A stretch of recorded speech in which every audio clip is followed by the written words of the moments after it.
Bonjour et bienvenue sur notre plateau média du Monde Nouveau pour notre rendez-vous Un café avec Christian Libéros. Bonjour. Bonjour Guillaume. Vous êtes directeur associé au sein de KPMG France. Alors KPMG, c'est un grand cabinet international de conseil. Pourquoi le groupe a-t-il décidé de devenir cette année entreprise à mission ? Alors d'abord c'est un long cheminement, mais on va commencer à définir ce que c'est qu'une entreprise à mission. Premièrement donc c'est les entreprises à mission, c'est l'action que mènent des entreprises qui rajoutent à leur objet social donc, de leur activité lucrative. L'objet social, c'est ce que font les entreprises. Elles rajoutent le volet complémentaire, souvent orienté sur le social et l'environnement. Donc c'est ce que nous avons fait donc, avec notre nouvelle présidente, Marie Guillemot, qui a porté ce projet avec son COMEX pour développer cette idée de social et d'environnement. Et donc chez KPMG, on appuie cette action sur 5 piliers. Les 2 premiers restent dans la partie activité lucrative, mais qu'on essaie de faire évoluer.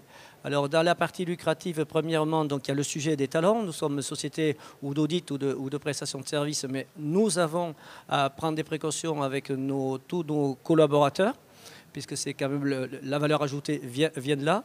Et donc, on a décidé d'être un accompagnement plus fort sur la formation. Et deuxièmement, donc, sur un point encore plus important, me semble-t-il, c'est qu'on a le management, donc des associés et les managers, qui vont être encore plus près des équipes pour les accompagner dans leur progression, dans tous leurs travaux. Et donc ça, c'est un peu, on l'a intégré dans notre dernier slogan, puisque maintenant on dit chez KPMG, pour justement essayer de diffuser les formations de manière assez large, certains travaillent avec leur ego, EGOTS, et nous travaillons avec nos égaux EGAUX. Donc vous voyez qu'on a pris des engagements forts vis-à-vis des équipes. Ça, c'est pour le premier pilier concernant l'activité lucrative. Le deuxième pilier, c'est sur la partie prospérité. Nous accompagnons des entreprises. Il faut qu'on soit toujours avec des valeurs ajoutées pour qu'elles progressent en permanence. Il faut créer de la richesse. Mais à côté de ça, nous sommes dans une société de droit, donc on va accompagner les entreprises pour bien faire sentir ces besoins d'éthique qu'on a aujourd'hui dans les entreprises. Et deuxième point ou deuxième élément important sur la partie prospérité, convaincre et accompagner les entreprises sur la partie ESG, donc c'est-à-dire environnement social et gouvernance, parce que ça fait partie aussi de la réussite de l'entreprise, on le voit aujourd'hui de manière importante. Ça, c'était les 2 piliers sur la partie lucrative. Alors là, on part sur 2 autres piliers, mais qui sont beaucoup plus des piliers sur la partie donc, altruisme, donc, comme le définit donc, Mathieu Ricard, donc l'essayiste, oui. Voilà, tout à fait philosophe, essayiste bouddhiste, qui dit donc l'altruisme, c'est un engagement fort de chacun sans contrepartie. Donc on part sur 2 piliers là, concernant l'altruisme. Premièrement, sur la partie donc, citoyenneté. C'est un long parcours, on en reparlera tout à l'heure avec la fondation de KPMG. Nous sommes très focalisés sur les sujets d'éducation, de formation.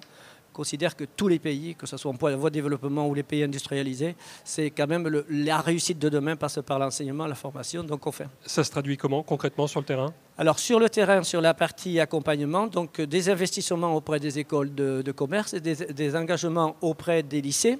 Des engagements assez forts aussi sur des personnes ou sur des publics qui sont en décrochage. Et ça, c'est un peu l'héritage qu'on avait donc déjà, ce qu'on avait lancé avec la Fondation KPMG. Le deuxième pilier de l'altruisme, donc à côté de la citoyenneté, c'est la planète. Bon, alors ici, ce n'est pas la peine d'en reparler, donc bon, vos journées sont consacrées à ça. Mais ce qu'on voit, c'est que donc, nous avons quand même un public assez jeune, c'est-à-dire une moyenne d'âge assez basse pour une entreprise. On voit que c'est là-dessus, sur ces thèmes, qu'on, je dirais, capte le plus d'intérêt de nos équipes. Dernier point, c'est le dernier pilier. Le dernier pilier, donc, le 5e, donc. Le 5e, tout à fait.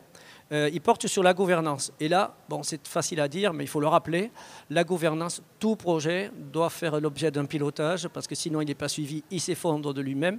Donc on a un associé qui a été spécialement dédié à cela, donc Xavier Fournet, qui fait une intervention demain matin.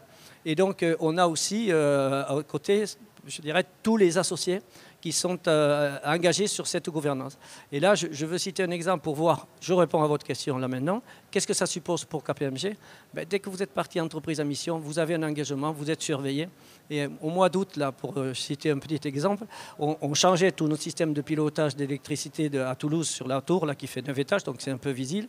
Et la lumière, à 22h30, était allumée sur tous les étages. On a de suite eu une personne qui a fait un mail à toutes les équipes KPMG, je dirais au niveau du staff, en disant comment se fait-il que vous ayez une tour encore allumée à 22h30. Heureusement qu'on avait l'excuse qui est de dire nous sommes en train de faire une migration, donc ce n'est pas du tout une négligence, c'est donc un incident, je dirais, technique, enfin, un incident technique ou une évolution de nos services. Donc vous voyez en tout cas, ça a été signalé. Ça a été signalé. Donc ça veut dire que de l'extérieur, sachant que vous êtes entreprise à mission un peu orientée, fortement orientée sur l'ESG, de l'intérieur, les collaborateurs, par exemple, vous demandent de plus en plus attention sur ces sujets de tri, de sujets de tous les éléments qu'on peut imaginer, sur le social et d'autres éléments.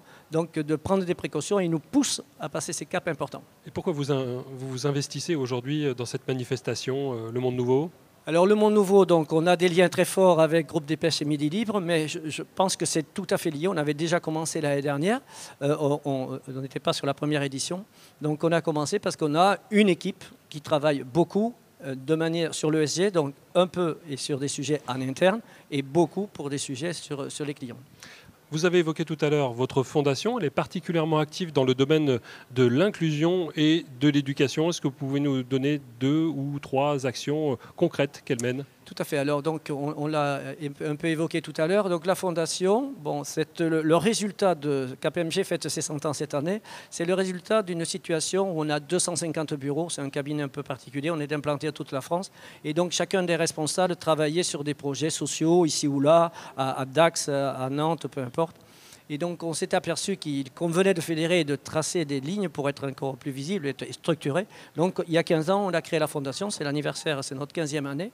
Et donc, là-dessus, on part surtout, premier sujet, c'est les lycées. Donc, les lycées avec décrochage. Donc, on est à donner des cours, non, parce que les lycéens ont beaucoup de cours et sont saturés, mais venir parler des métiers. Donc on leur parle des métiers de la comptabilité, des gestions, de la finance. Et on est un tout petit peu dans cette image que décrivait très bien Rousseau. Il disait, l'éducation, ce n'est pas remplir un vase, c'est allumer une flamme. Et là, on essaie de parler de ce qu'on vit tous les jours, c'est-à-dire un peu notre passion, pour qu'ils entendent autre chose qu'un enseignant qui leur rappelle des sujets techniques et qu'il y a quand même derrière ces sujets techniques, derrière ces professions, des valeurs ajoutées et des choses merveilleuses avec les entreprises. Enfin, on est là pour parler d'environnement. Il y a une initiative tout à fait singulière qui est menée par KPMG. Vous permettez à vos salariés, une journée par an, de soigner leur environnement. Tout à fait. Alors, donc ça, là, on n'est plus sur le périmètre France, on est sur le périmètre international. Il a été lancé donc, presque il y a une dizaine d'années, ce qu'on appelle la journée Make a Different Day. Donc, les personnes essaient d'organiser dans chacun des sites une journée sur l'environnement. Généralement, c'est un peu comme les sujets classiques que l'on voit, donc entretien d'un parcours de santé, accompagnement d'un hôpital sur peut-être un sujet environnemental, etc. Donc des actions qui sont menées. Et là, c'est vrai qu'un cabinet qui, au niveau international, lance sa journée avec des impacts environnementaux, ça donne aussi aux collaborateurs une impression, une réalité de participation active. Merci Christian Libéros. Je rappelle que vous êtes directeur associé au sein de KPMG France. Merci Guillaume.